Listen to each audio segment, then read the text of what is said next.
Сәлем балалар, жаратылыстану 2 сынып тақырыбы 5 сабақ. Өсімдіктің мүшелері қандай қызмет атқарады? Қуаныш өсімдіктің мүшелерінің орындарын ауыстырып жасайды. Енді біз осыны анықтайық.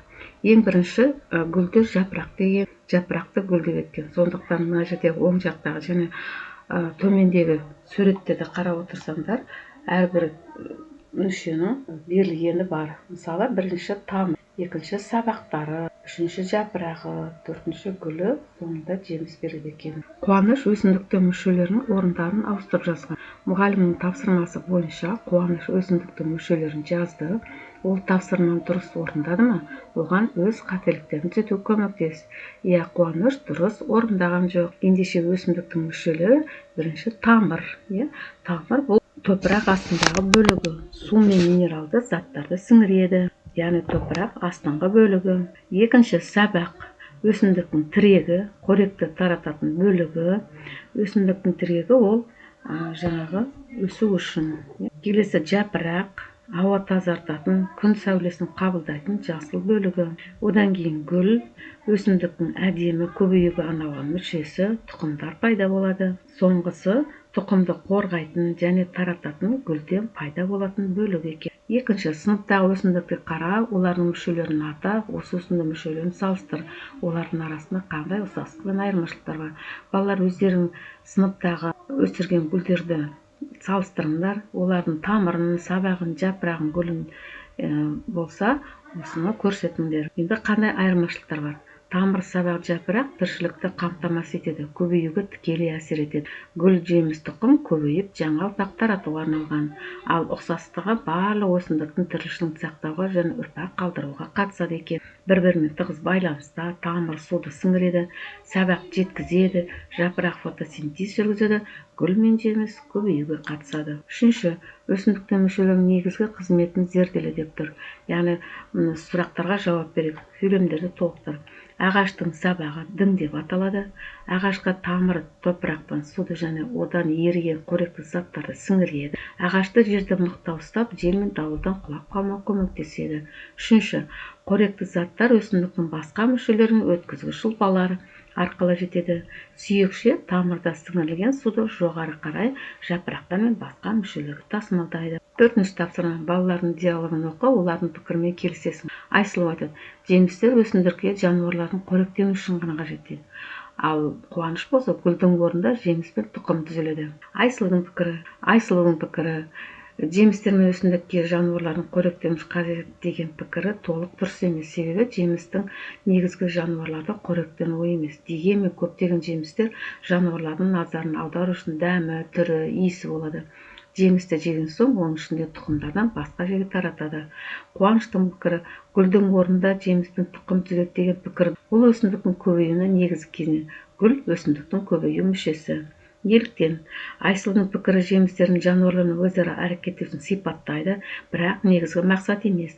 Ал Қуаныштың пікірі жемістің өсімдік өміріндегі негізі қалай түзелетінін дәл көрсетеді. Ол гүлдің тікелей жалғасы мен тұқымдарды қорғау мен таратуға арналған. Сондықтан Қуаныштың пікірі өсімдіктер тұрғысынан дәл және толық болып табылады. Бесінші, мәтінді оқы. Кактус шөл өсімдігі.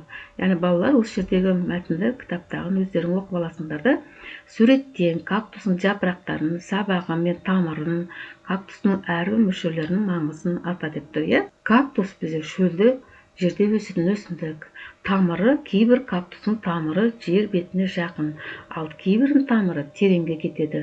Бұл суды жақсы сіңіру үшін және ылғалды сақтауға көмектеседі. Сабағы жапырақтардың орнын басады, қалың етті сабағы су жинап сақтайды. Тікенектердің орналасқан жер жапырақтың өзгерген түрі екен. Жапырағы негізгі міндеті суды буландыруды азайтады екен. Кесте арқылы көрсетейік. Жаңа кактустың мүшесі тамыры су сіңіреді, жинайды, сабағы су жинайды, қорек дайындайды, жапырағы тікенекке айналған су буландыруды сақтайды екен. Тіршілік ортасы өсімдіктің сыртқы түріне қарай әсер еткен. Шөл тіршілік етуі қиын орта, себебі жаңбыр өте сирек жауады, күн қаттысыйды, ауа құрғақ болады.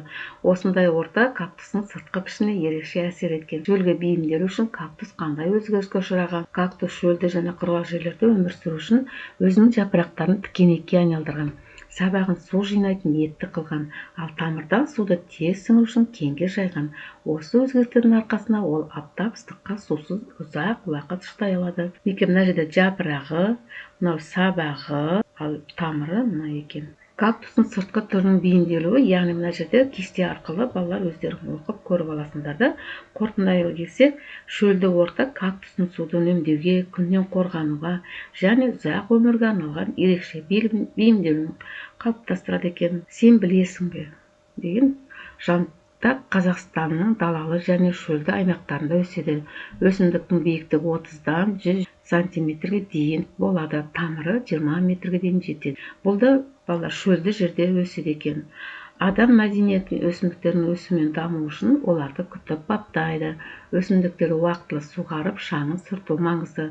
Топырағын қопсытып, тыңайтқыштармен тыңайту қажет. 6. Үрме бұршақтың дәмін топыраққа отырғыз. Өсімдіктің өсу барысын бақыла. Балалар өздеріңді үрме бұршақты мінекей осылай отырғызып, күнде оны бақылап отыру керек. Бізге мінекей қажетті құралдарды не істеу керек екенін жазып қойдық. Ыдыстың 3/4 бөлігін топырақпен толтырып, дәндерді 2 сантиметр отырғызып, әр дәннің арасына біраз орын қалдыр. Дәндерді топырақпен жап. Суару топырақты жақсылап суар, бірақ су топырақта қалмау керек. Топырақ ылғалды, бірақ батпақ болмау керек. Ыдысты күн сәулесі мол түсетін жерге қой, терезе алдына мысалы. Ол күн сәулесін жақсы көреді. Күтім топырағын кеуіп кетпеуін қадағала. Беті кебе бастағанда суару керек. Артық су қима, шіріп кетуі мүмкін.